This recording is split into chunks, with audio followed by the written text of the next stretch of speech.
The storm over Zerathi outpost was unlike anything Sergeant Marcus Hale had seen in his long, tired life of war.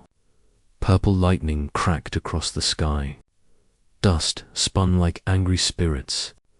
The old communications bunker where he lived rattled with each thunderous blast.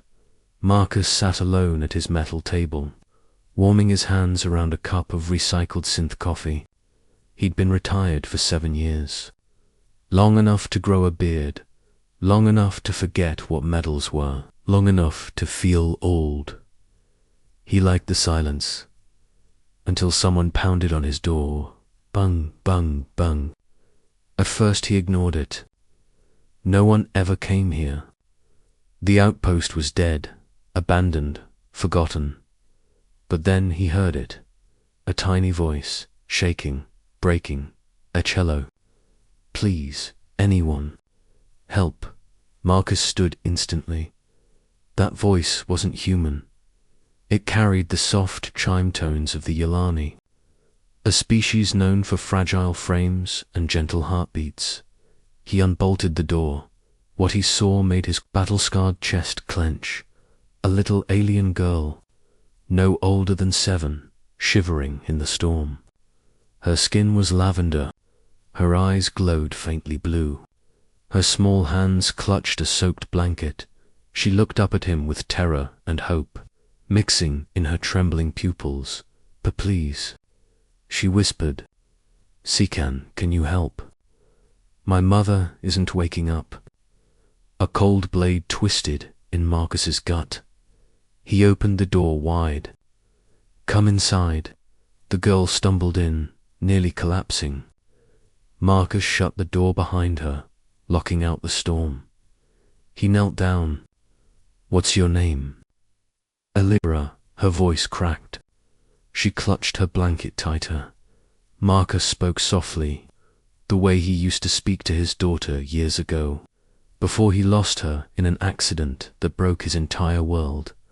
What happened to your mother, Lyra? Her eyes filled with tears instantly. She fell.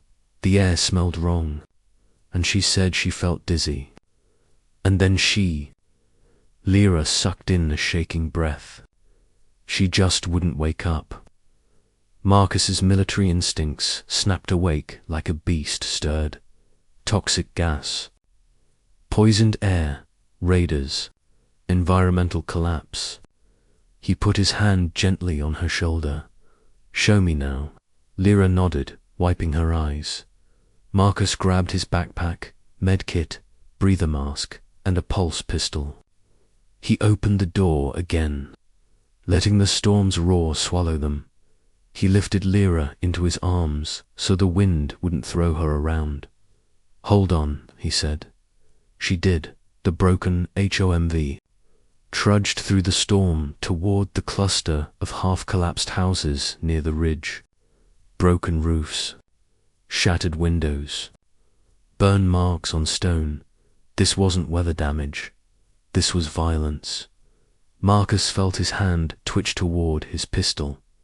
Lyra, he said gently, was anyone else here? No, she whispered.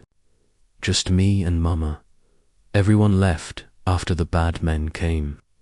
The words bad men ignited rage in Marcus's chest. They reached her Homer, tiny shelter made from scrap metal and soft light panels. Inside, everything was overturned, as if someone had searched violently and left in a hurry. Lyra tugged his sleeve. She led him to a dim back room. There, lying on a thin woven mat, was her mother, a Yolani woman with silver lavender skin and long tendrils that shimmered weakly. Her chest rose only the slightest bit, barely noticeable. Marcus knelt beside her. He checked breathing, weak pupils, dilated temperature, too low, pulse, faint. Erratic. She was dying. Please, Lyra whispered. Save her. Marcus opened his medkit and started running tests. His hands moved fast, practiced, steady. He had treated hundreds of wounded soldiers in the war. He recognized trauma, poison, blood loss, but this was neurosuppressant exposure, a rare, illegal chemical used by pirates to incapacitate victims before raiding. Only one group operated in this region. Marcus's jaw tightened. The Black Dune Marauders, the same raiders who destroyed 3 human colonies last cycle, the same raiders. The government still hadn't caught. They were here, and they'd left Lyra's mother to die. The humans, Pyromaius Marcus, looked at Lyra. I can help her, he said, but she needs anti-neuro agents.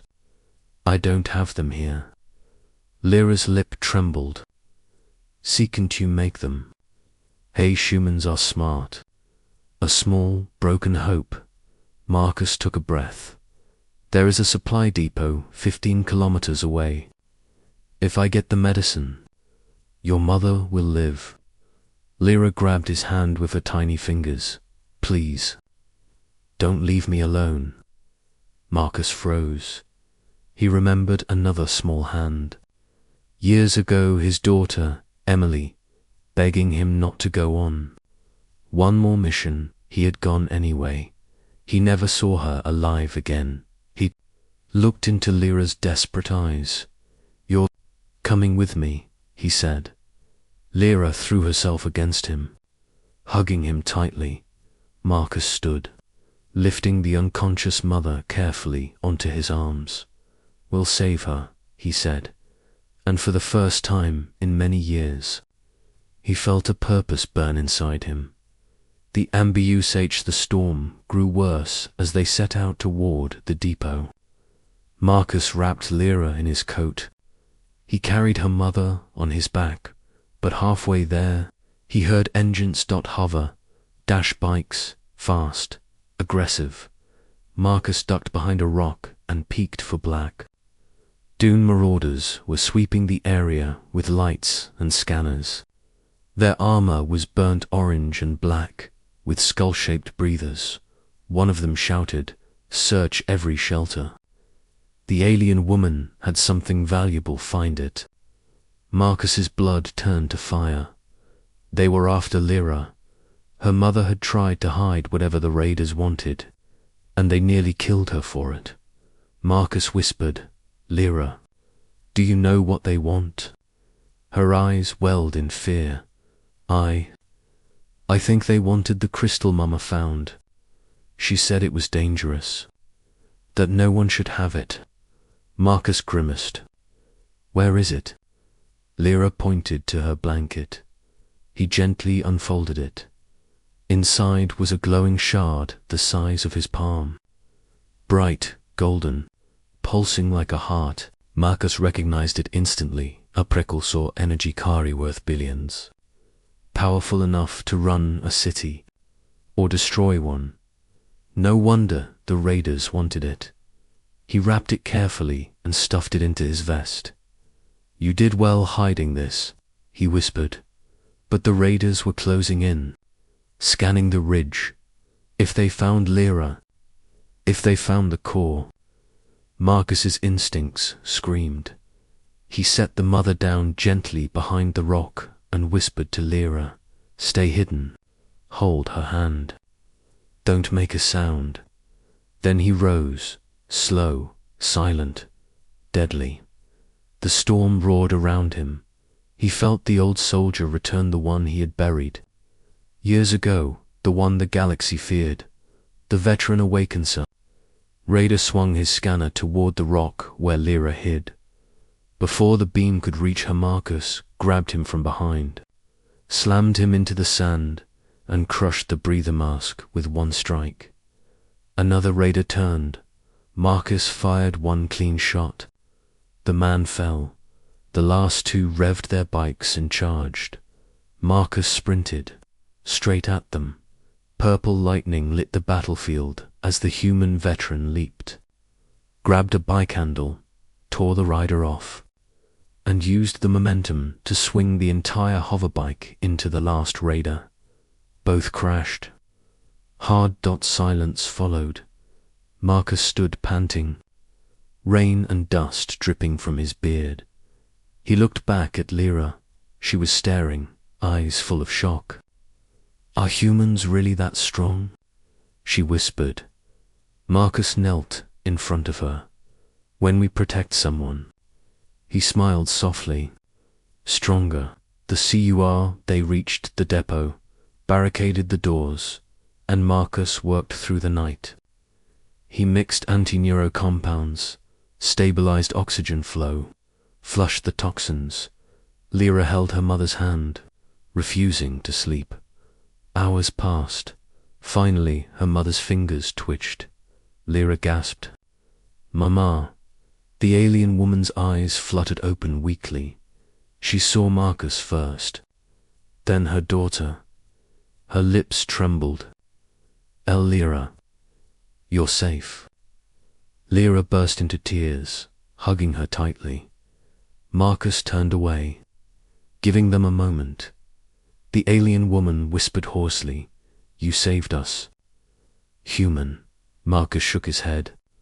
"Lyra saved you. She came to me." The mother looked at her daughter with soft pride, then at Marcus again. "You have protected what the raiders wanted. You could sell the core for fortune, yet you didn't." Marcus placed the wrapped crystal on a table. "Not interested," he said. "I only care about people." The mother's eyes softened. Lyra ran to Marcus, hugging his leg. Can you stay with us?" she asked. "We don't have anyone else." Marcus froze again. A familiar ache rose in his chest. But this time, instead of pain, it felt like healing. He placed a hand gently on her head. "I'm not going anywhere." Lyra smiled, the first real smile since he met her. And in the ruins of a storm-torn world, a broken human veteran found a new family. *.